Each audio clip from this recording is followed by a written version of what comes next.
I've known Laurel for several years. I've always admired her dedication and her enthusiasm. Before the last primary, I saw Laurel participate in a candidate forum in Temecula. Laurel was clearly the most articulate, well-informed, and sensible candidate on the panel. She stood out like a star compared to the Republican candidates sitting beside her. I decided then I wanted her to represent my district in the state assembly, and I was going to do anything I could to help her get to Sacramento.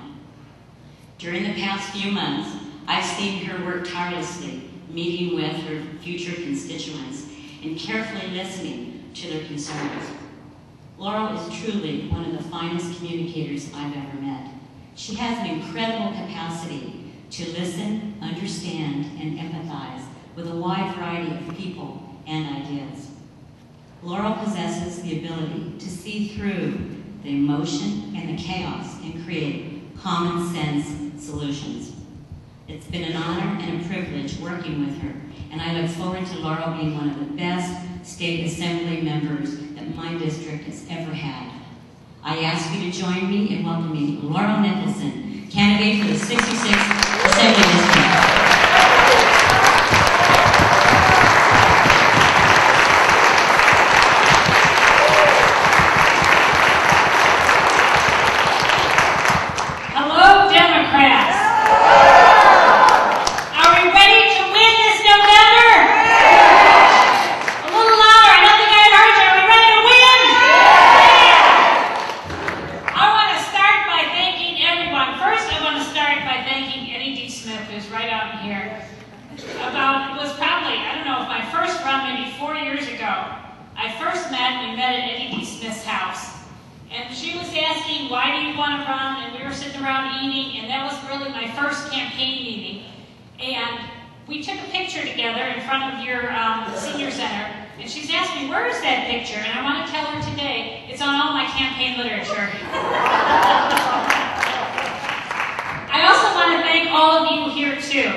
And that's why it's so important to go down that ticket and hit Democrat for state assembly.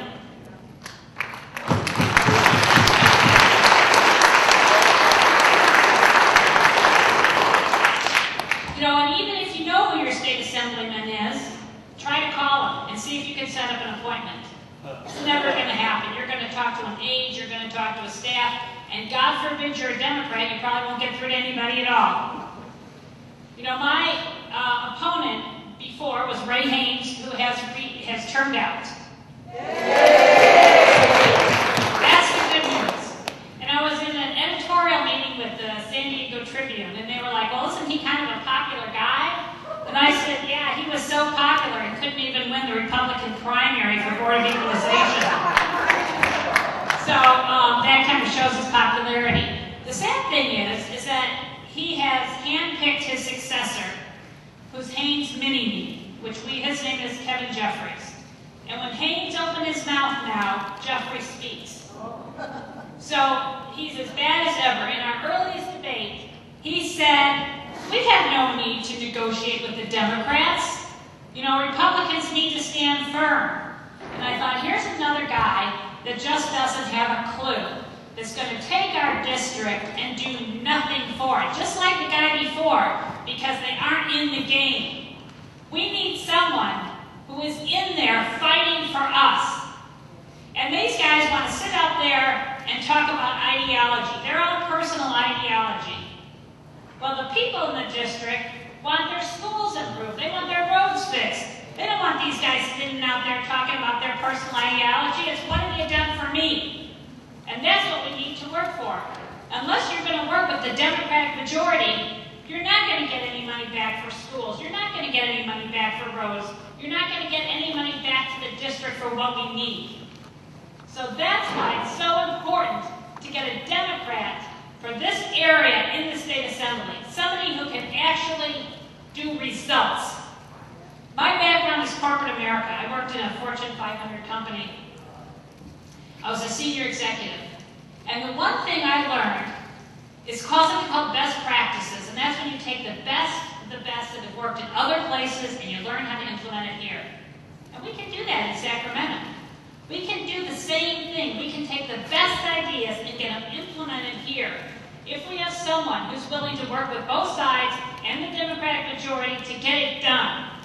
And that's what I'm trying to do. I'm trying to get past all the malarkey that we see too often in Sacramento and just get it done for the district.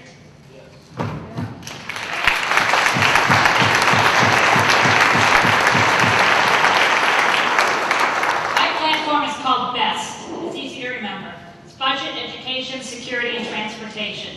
In terms of budget, too often the Republicans are always saying that those Democrats say tax and spend, tax and spend.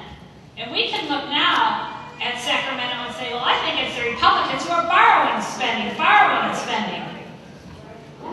We have to get to a place where we can actually make sure that our balance, that we have a balanced budget.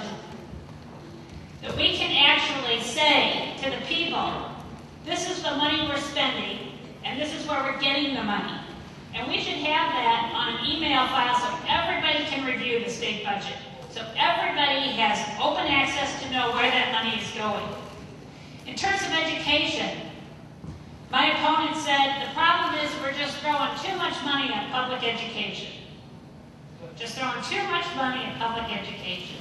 Well, okay, maybe we can, tighten our belt a little bit. But look at per pupil spending. I've been saying we're at 34th in the nation, and somebody corrected me and said 47th today. So in between 34th and 47th, we're not anywhere near the top half on how we're spending money for our kids in the school.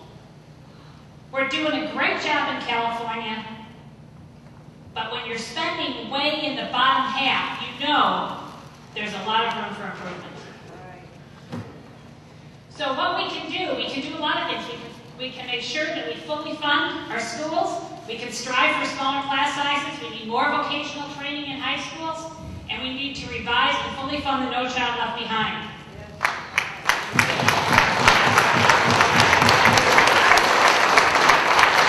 Any law that says that 100% of kids have to graduate from high school or your school is failing has a problem right there. We know what's doing it. The Republicans are turning that around and saying, well, these schools are failing, and they're trying to backdoor us into using vouchers. And the only way that we're going to maintain the status of the country that we have today, the great superpower that our country is today, is through a strong public education system.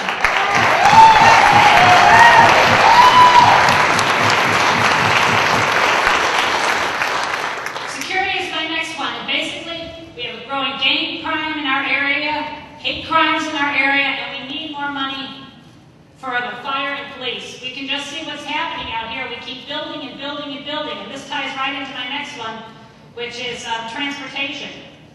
All the way around us, we are building and we aren't providing the resources. We're not providing the water resources, the roads, the schools, the fire, and the police.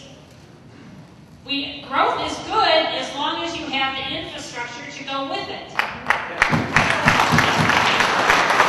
How many times have you said, well, they tell you not to water your grass this Thursday, but then you're building 3,000 homes across the street?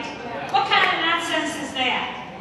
We need someone who's going to go to Sacramento represent the people of this district, everybody in this district.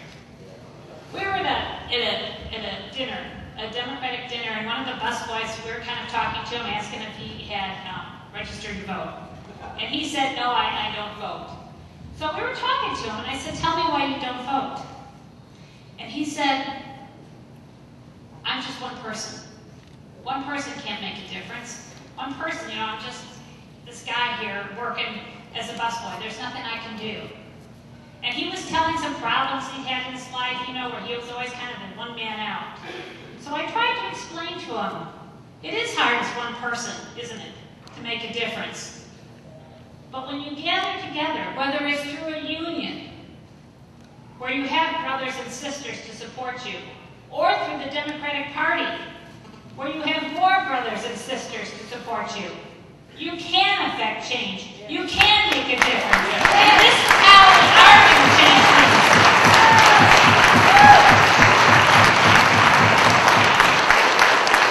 And for the first time, I saw a light kind of flicker in his eyes, and he understood. He got it. And I am sure he was registered and will be voting. Because every vote counts here. And the one thing that the Democrats have that the Republicans don't, all of you know this, the Republican message has been dark, it's been fear, it's been be afraid, you know, be very afraid. The Democratic Party is the party of hope. And that's what's going to carry our message forward. That's why we're going to win